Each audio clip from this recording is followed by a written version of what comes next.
Oh, cut it out. What's up, guys? Finished the workout. Decided to talk about some. Cut it out! My dogs are here playing around. So you might hear me yelling or talking at them or stuff like that. Hopefully they don't get in the way too much. But while I was working out, I was kind of thinking, cut it out. No. I was kind of thinking about when you're looking for a personal trainer, and things you don't know, things people don't tell you. Okay, I made a list. It's on my phone because, like I said, I forget. I'm just gonna go off the top of my head, just kind of talk about the points here. So there's 10 points you should know when you're looking for a trainer, okay? As well as maybe one or two fitness tips here and there. Let's get into the video.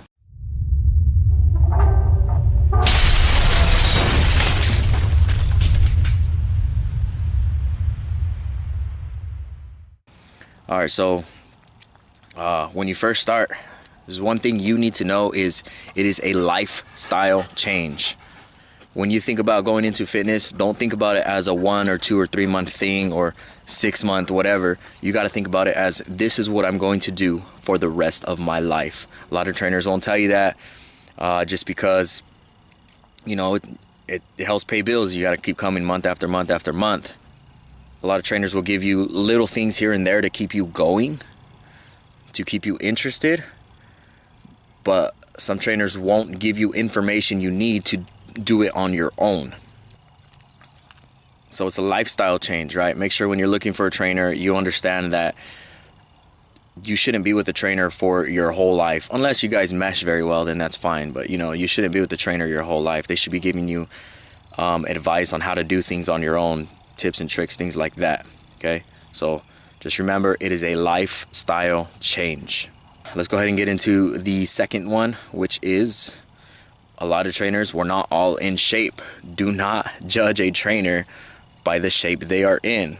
I am not in shape as far as abs. I don't look like I am in shape, but I can lift some weights. I can still run. I can still jump. You know, I'm still decently athletic, right? Do not trump a trainer's knowledge based on what they look like, right? Don't judge a book by its cover. Some trainers are not in shape, but some trainers don't look like they're in shape, but they got a hell of a lot of knowledge, right? Just think about this. Like, what does a doctor look like, right? Doctors get sick. Oh, but they're giving me medicine on not to get sick or telling me what to do to not get sick. But they still get sick. They still lack sleep, right?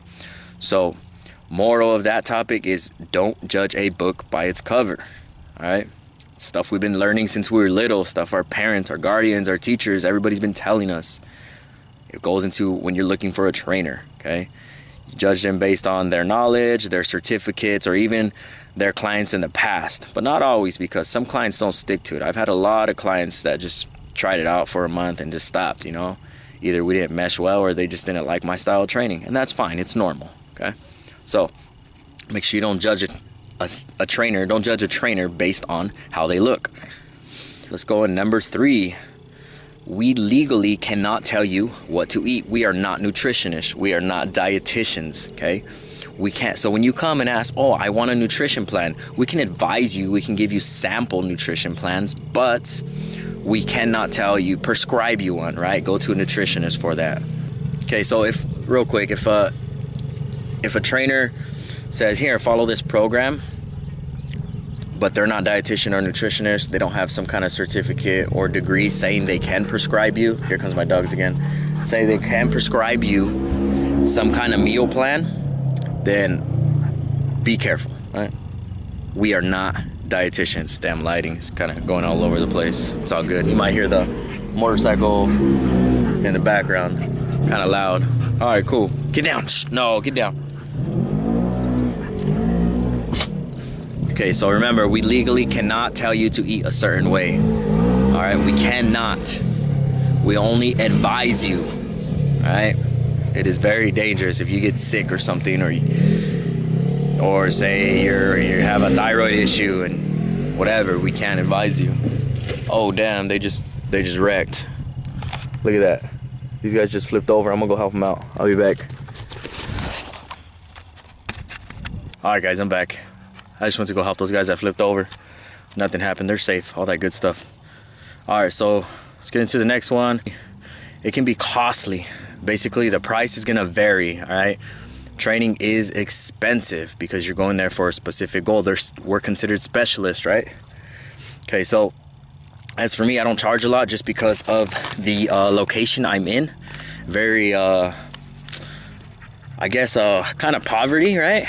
So most of the people in the town work in the fields, right? It's very hard to afford things. A lot of us are on Medi-Cal, things like that. So I don't charge much personally. When I did get my certificate and first started working in a gym, it was a well-known gym, I'm not gonna say it, but I was never comfortable with the price just because I just never felt like, it was just a lot of money, right? They wanted me to charge about $100 an hour, give or take, right? So $100 an hour, which adds, and if you're doing that 3 times a week, it adds up to making sure my dog don't go away. He got out of the cage or the giant little league field. Anyway, so about $100 an hour, which adds up to about $1,200 a month if you're doing the average 3 times a week for an hour, right? So imagine $1,200 a month you're paying for personal training. It is difficult. It's a lot of money. That's somebody's rent. That's somebody's gas. That's somebody's food. You got kids, so it is pricey, right? So I just need you to understand that depending on your location, depending on where you look for your trainer, it is pricey. So make sure you are shopping around. On top of that, if you're getting a trainer in a gym, it's that $1,200 a month on top of your monthly membership fee, okay? On top of the gas you drive, the gas you pay to drive there, right? On top of the gas you pay to drive there, on top of the time you gotta shower, get the kids ready, things like that. There's a lot of things that go into play when you're hiring a trainer, okay? And working out in general. So your average sessions should be 3 times a week when you're just starting out. A lot of people want to go gung-ho and just be like, oh, I'm gonna do 5 or 6 times a week, you know? That's a lot, especially if you haven't worked out, okay? So 3 times a week is very average. We don't know how your body's gonna respond to the training. You yourself as a client, you are not... Tommy, leave her alone. Cut it out. As a client, you do not realize how sore you will be after your first session, okay? So I need you to understand, just shoot for 3 times a week for about 2 or 3 weeks, even 4 weeks, right? And then up it to another day or 2. Look at my dog. Got it out. Okay. Sometimes trainers and clients don't match. My style of training might not be what some other people need. As for myself, I do try to adapt to my client. But one thing I tell my clients as a personal trainer and even as a group trainer is, you tried it your way and it didn't work for some reason. So now you're gonna try it my way. All you have to do is just listen to what I say, follow my advice, and you're gonna get what you want. It's just gonna be hard. You have to be willing to make the sacrifices. And a lot of people don't understand what kind of sacrifices they need to make. Maybe I'll explain some in another video. I don't know. We'll see how it goes. So yeah, sometimes we just don't mesh. And that's fine. Doesn't matter. Just go find another trainer, right? Don't feel bad. Don't be like, oh, I hired a trainer, it didn't work. I didn't like the way they trained, so I'm never gonna hire a trainer again. No, don't think like that, okay? You gotta think like, you know, this didn't work. Let me try another one. One window closes, another one opens, right?